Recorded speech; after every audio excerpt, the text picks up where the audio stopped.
Development Authority, or TESDA, and is designed to equip learners with core competencies in journal entry preparation, financial statement analysis, and maintaining accounting records.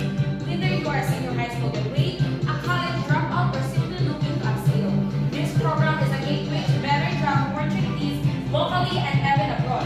For more on who qualifies and how to apply, let's head over to Ms. Janet Lucas, who spoke with one of the training facilitators. Thank you, Ms. Christine Sarcina. I'm here with Ms. Maybelly Doble, one of the lead trainers at PTC Dinagat Islands. Ma'am, could you tell us who can enroll in this program? Yes, of course. The bookkeeping and secret program is open to anyone who is at least 18 years old, has completed at least high school level, and passionate about pursuing a career in accounting or finance.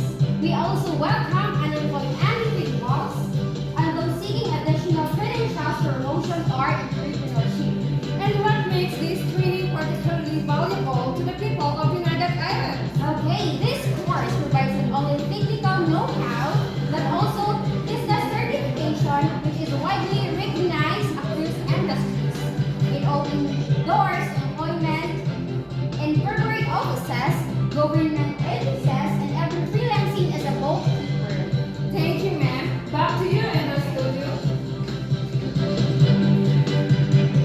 Thank you, Ms. Sarcina and Ms. Janet Lucas. With programs like this, the Provincial Training Center in Naga Islands continues to be a pillar of community development and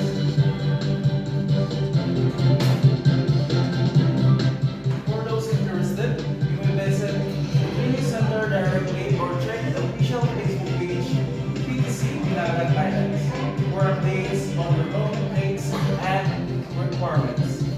That's all for now. Once again, I'm Alvin Apida and this is PTC News Watch. Remember, in learning, there is earning. Stay informed and empowered. At home. One day, there is a happily married and they decided to book a hotel amenities together with his new husband. Honey, I'm so excited. Honey, mo talaga natin. I'm so excited sa mga nakakapag-relax talaga tayo. Kasi nakapag-relax. As the wife prepared all the things that they wanted to bring, she forgot to finish the transaction on using her credit card. Oh my God, Mimi! Natutuloy talaga yung acting natin. Oh my God, I can't wait! Okay.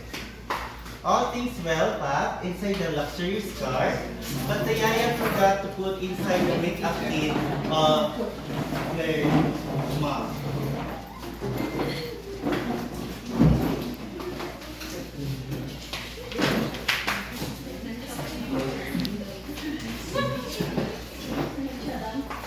Mom, I forgot to amid this in the car.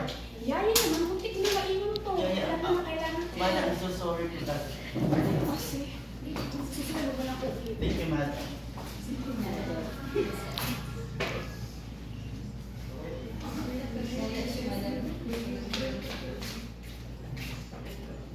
Ano ba yan, di? Mali yung daan. Hindi ko yung daan. Han, ayusin mo.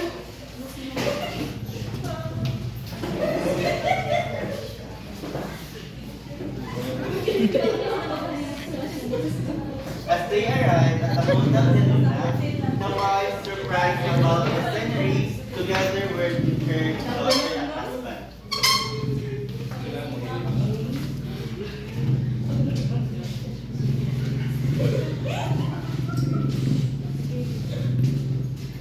As the family is approaching is in the reception area, Yes, me. Ang ganda nga dito.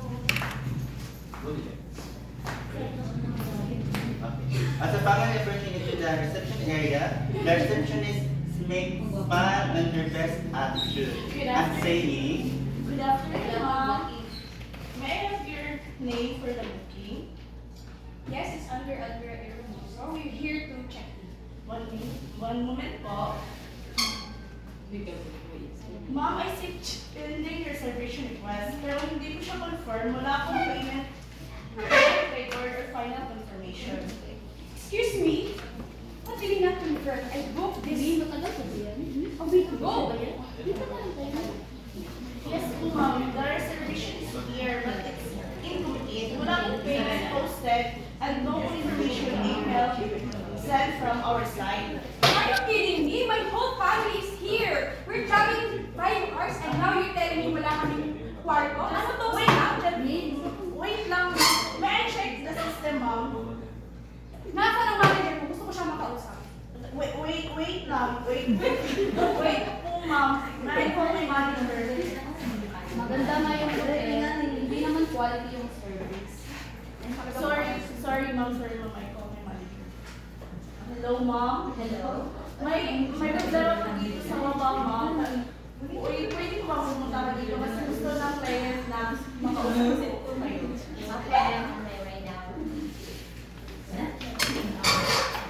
Excuse me? Was everything okay? What's the problem? Ma'am, ganito po kasi yun, na nag-book siya, kasi hindi niya na-confirm kasi hindi pa siya nag-bayad. Kaya yung schedule niya ay hindi na-confirm dito sa hotel natin. Kung gusto niya na mag-stay, ay check-in dito sa hotel natin, pwede siya mag-check-in mga 3 p.m. kasi 3 p.m. pa yung check-out ng ibang Okay, excuse me po, pwede po bang huminahon po muna kayo? Let me handle this. As a manager here in this hotel, ang masuggest ko lang sa iyo is, sige, ipapabook na lang natin sa ibang oras since meron naman yata mag-check out ng 1 p.m. At what if I will give you 10% discount and 6 hours of extension? Okay na ba yan sa iyo? Ayusin niyo lang, ma'am, na may matutuloy ka na. Okay, sige. Saan ka pa rin discounted ka na, extended ka pa. So, okay na po tayo? Okay, sige. Ayusin niyo lang talaga ako na Kasi maraming salamat lang sa pag-intindi. See you next week. enjoy for staying, ma'am. Alright. That's it. Okay, pag handling client, Kasi ito mo dito, Day. Ako? Hindi ako nang gusto na, Day. Kinsa day na, mo na, pagkakang yung mulo. Hindi ako na direct. Kinsa day na mga mula. Sabi mo, day. Isang sig pag-abay, di ba sa bagay? Ay, Sino yung ba? ano? Kasabihan ko? Ako ko na yan, matunang ang dami ka kasi ito na yun. Ano ba? Sige, mag-up direct.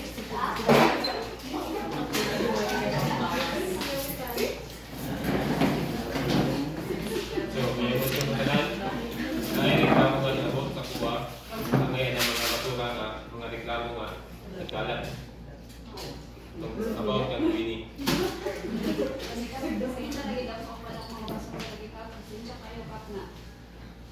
So, I hope nga kamundawa is magayos o magkasundo.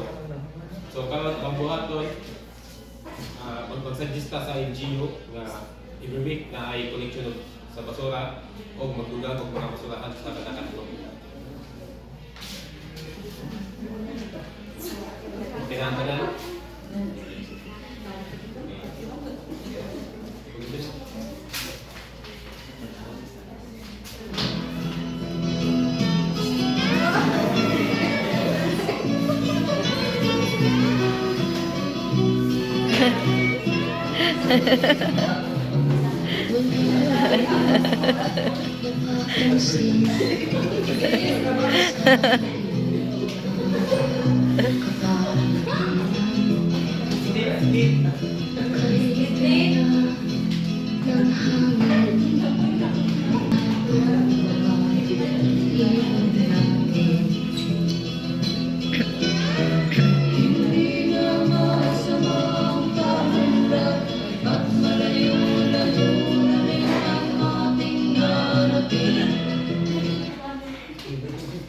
Kalat mo, sagot mo.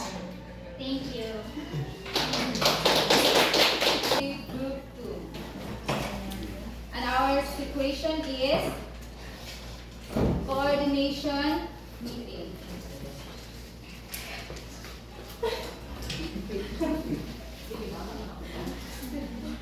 Class, can you please be quiet? Yes. What is it? What can you away? Okay, please listen, class. Keep quiet. I have an important announcement for today. So, we will be having a homeroom meeting this afternoon, 1 p.m. So,